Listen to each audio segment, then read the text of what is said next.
Estamos estudando agora sobre as duas testemunhas de Deus, as duas testemunhas mártires.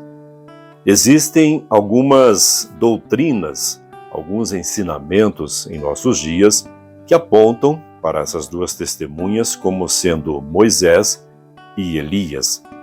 Certa vez eu estava estudando a Bíblia com uma pessoa e chegou uma outra pessoa que era amiga desta que recebia o estudo bíblico e me fez a seguinte pergunta.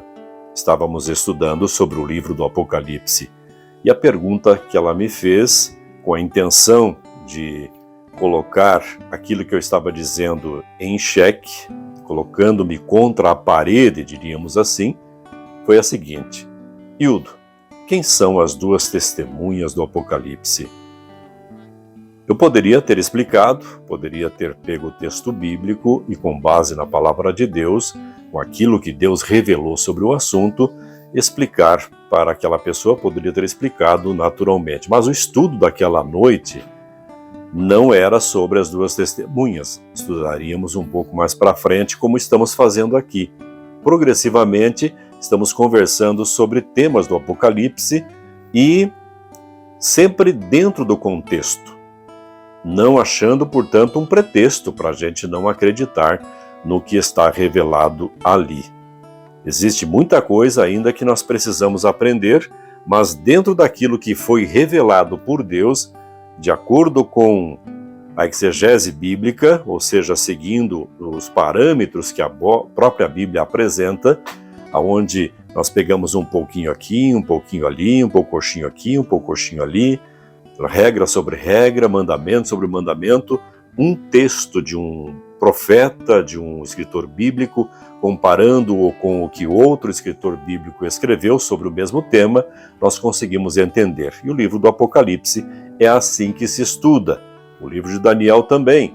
Nós precisamos analisar o texto dentro do contexto, mas também comparar o que outros escritores bíblicos também inspirados pelo Espírito Santo, disseram ou escreveram. É assim que a gente busca o conhecimento. E diante da pergunta, eu respondi para ele enfaticamente: você pode ter certeza de que a Bíblia não está falando de Moisés e muito menos de Elias. E ele ficou todo alterado, dizendo que não, que a Bíblia falava que eles vão voltar à terra e vão continuar pregando.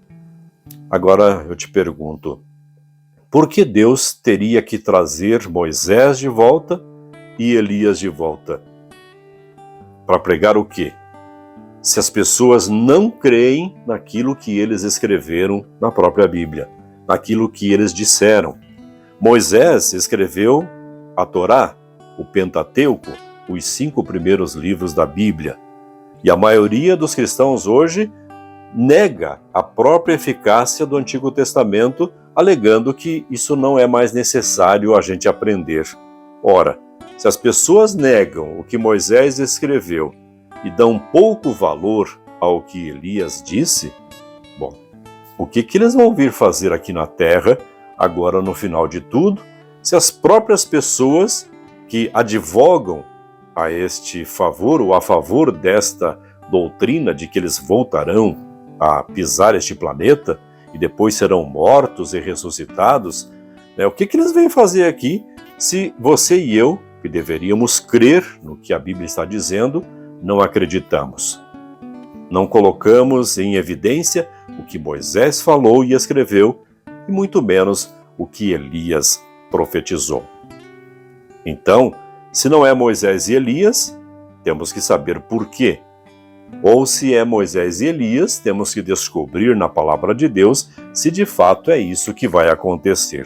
Vamos ler primeiramente Apocalipse 11 e o verso 3, que diz assim: Darei as minhas duas testemunhas que profetizem por 1260 dias, vestidas de pano de saco. No verso 2, fala em 42 meses, que multiplicados por 30 dá 1260. E aqui, as duas testemunhas teriam poder para testemunhar por 1260 dias.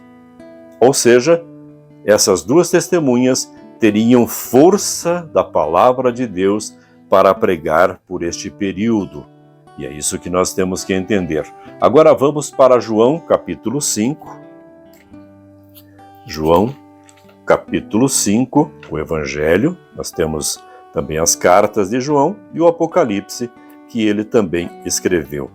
Mas primeiramente vamos a João e o capítulo 5 e o verso 39. Diz assim o verso 39. Jesus fez ali para eles uma colocação interessante. Presta atenção. Examinais as Escrituras, porque julgais ter nelas a vida eterna, e são elas mesmas que testificam de mim. Então Jesus estava aqui se referindo às Escrituras. Detalhe, quando Jesus proferiu esta frase, o Novo Testamento ainda não estava sendo escrito.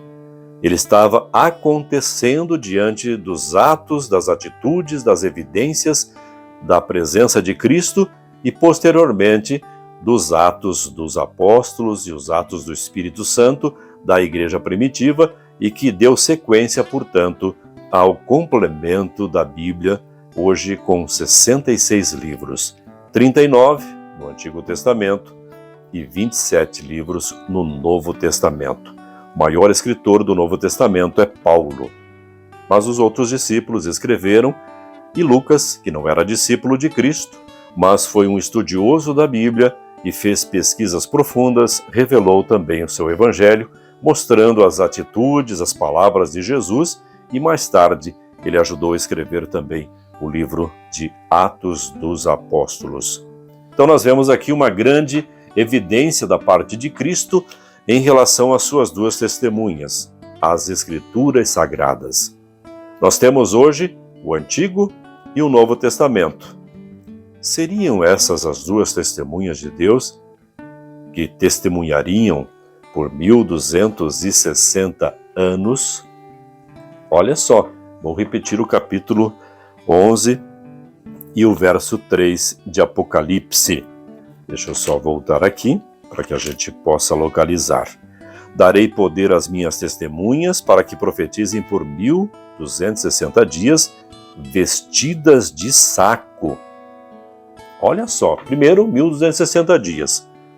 Se dividirmos 1260 por 30, nós chegaremos ao período de 42 meses, certo? E se dividirmos por 12, chegaremos a um período de 3 anos e meio. Tem a profecia dos 1260 anos, que são literais, mas com base em 1260 dias proféticos, simbólicos. Aqui neste caso, nós vamos perceber que esse período é de 3 anos e meio. E aonde que aconteceu isso? Quando é que se cumpriu o que a gente acabou de ler?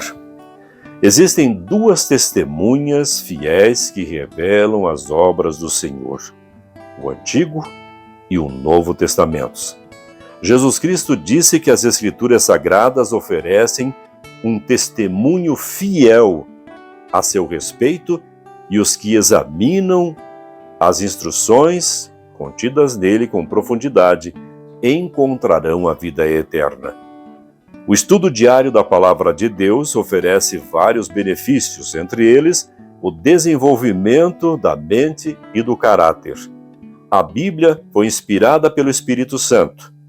2 Timóteo 3, e o verso 16, diz que toda a Escritura é divinamente inspirada e útil para o ensino, para a repreensão, para a educação na justiça, para que o pregador, o homem de Deus, seja perfeito nas suas pregações.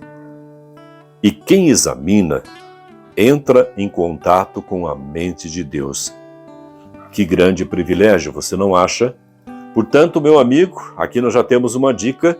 As duas testemunhas estão aqui. Eu vou até separar aqui para você ter uma ideia. Deixa eu chegar aqui onde começa o Novo Testamento. Ok? Nós temos aqui, então, o Novo Testamento. E para trás nós encontramos o Antigo Testamento. Portanto, as duas testemunhas que o Apocalipse está mencionando é o Antigo e o Novo Testamento. Nós vamos continuar estudando, nos aperfeiçoando neste tema, para termos a certeza de que fato é o que eu estou falando para você. Será que Moisés e Elias vão voltar, como afirmam alguns? Aliás, alguns não, a maioria. Muitos cristãos de muitas religiões, de várias denominações, pregam essa doutrina de que Moisés e Elias voltarão a pisar este planeta, serão perseguidos e mortos, e recentemente um canal de televisão exibiu uma novela falando sobre o livro do Apocalipse, aonde aparece ali em dado momento dois personagens que seriam Moisés e Elias.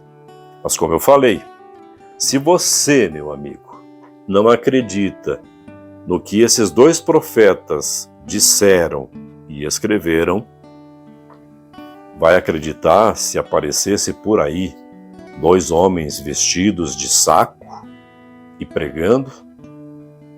Talvez, se forem impostores pregando mentiras, fazendo falsos sinais e maravilhas, é possível que alguns até acreditassem, já que estão esperando aparecer esses dois elementos. No entanto, nós temos as duas testemunhas.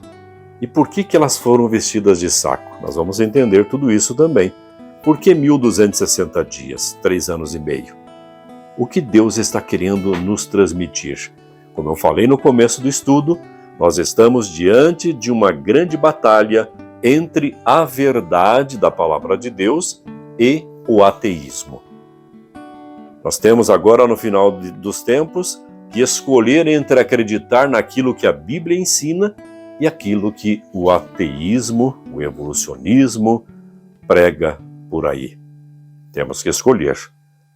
E é estranho que justamente na hora em que Antigo e Novo Testamento devem ser pesquisados, levados em consideração, surgem tantos cientistas e tantas pessoas questionando a veracidade da própria Bíblia. Inclusive, líderes religiosos se questionando se Gênesis capítulos 1 e 2, por exemplo, são reais. Teriam sido 7 dias literais ou seriam dias correspondentes a 1000 anos cada um? Essas são dúvidas que se propagam e levam muitas pessoas até mesmo a questionar a veracidade da Bíblia. E se os líderes religiosos põem em dúvida o escrito bíblico, que dirá então dos adeptos que os seguem, dos seus discípulos, dos seus seguidores? Mas aqui, na meditação, nós vamos dar ênfase ao que a Bíblia diz. A Bíblia e a Bíblia somente. Um grande abraço e até a nossa próxima meditação. Só não esqueça, nem só de pão viverá o homem, mas de toda a palavra que sai da boca de Deus.